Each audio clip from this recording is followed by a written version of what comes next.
What up, geeks? Today I'm having a look at the Devil May Cry collection on PS4. I'm going to give you a little rundown, a bit of a review.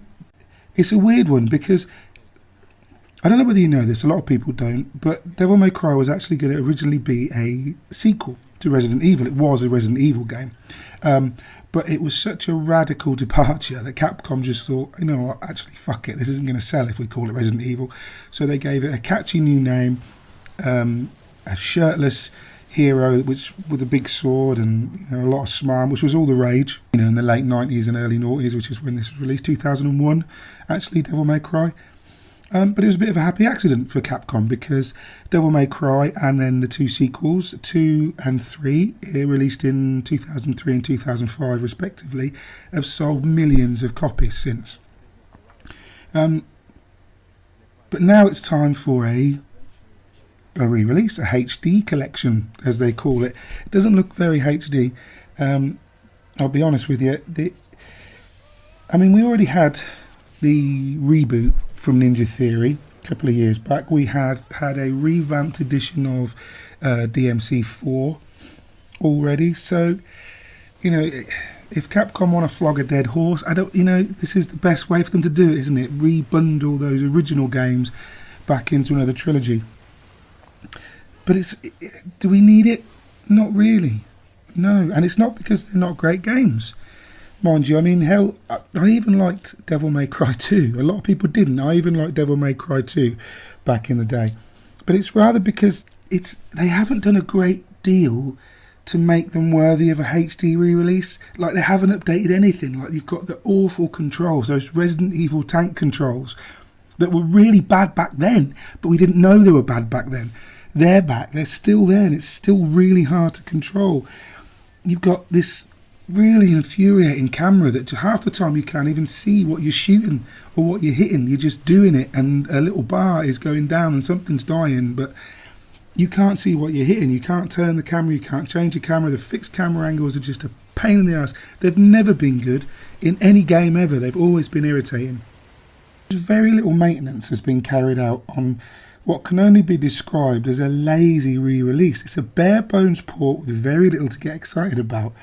Even if you're a die-hard fan, if for some reason hasn't still got all 3 games on an old PS2, I still don't see any reason to play this.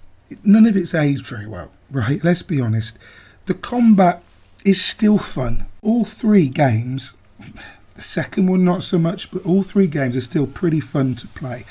It's very basic stuff, though, compared to stuff you've got now. Like, you compare this to a Bayonetta or even the Ninja Theory reboot, it's very basic stuff. It's nothing that is going to blow anyone away anymore. Time to go to work, guys. For example, the story, right? Dante is a demon hunter. Okay, he's the human incarnation of a demon warrior called Sparda who turned against the armies of hell and fought for humanity. Now, why he did that are his reasons are his own. We're not going to question it. But Dante is his human incarnation. He has the weight of the world on his shoulders. He's got the whole of humanity relying on him.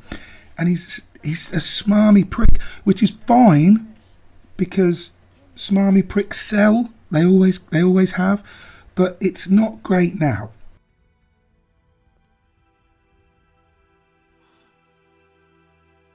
It worked in the reboot because they made him younger.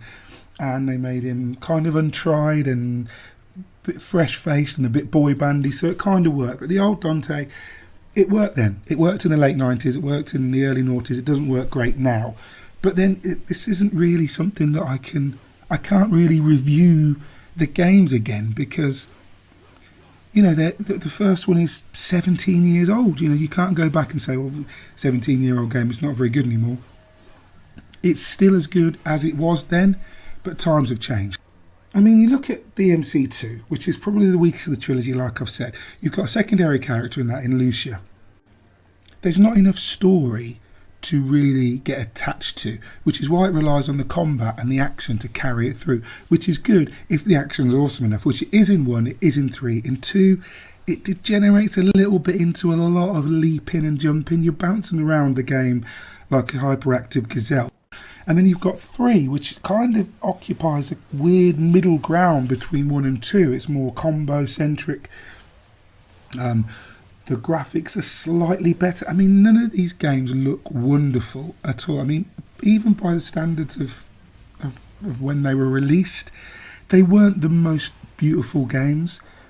They're multi-brown, basically. Everything is brown or grey or dark or drab.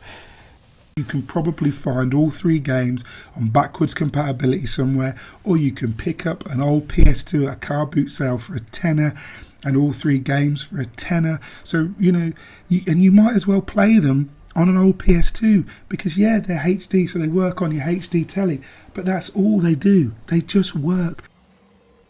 Capcom have literally taken 3 old games, whacked them on a disc, put HD on the end, and they're selling them to you. And I can't imagine what demographic that appeals to. I don't understand why. Without a shred of effort to revamp the visuals, the colours, the script, or the overall package, there's just nothing here to really recommend to anyone. This is one collection that we really could live comfortably without. And for that reason, I'm going to give the Devil May Cry collection a 4 out of 10. I've been Mick Fraser for God is a Geek, and you guys have been lovely.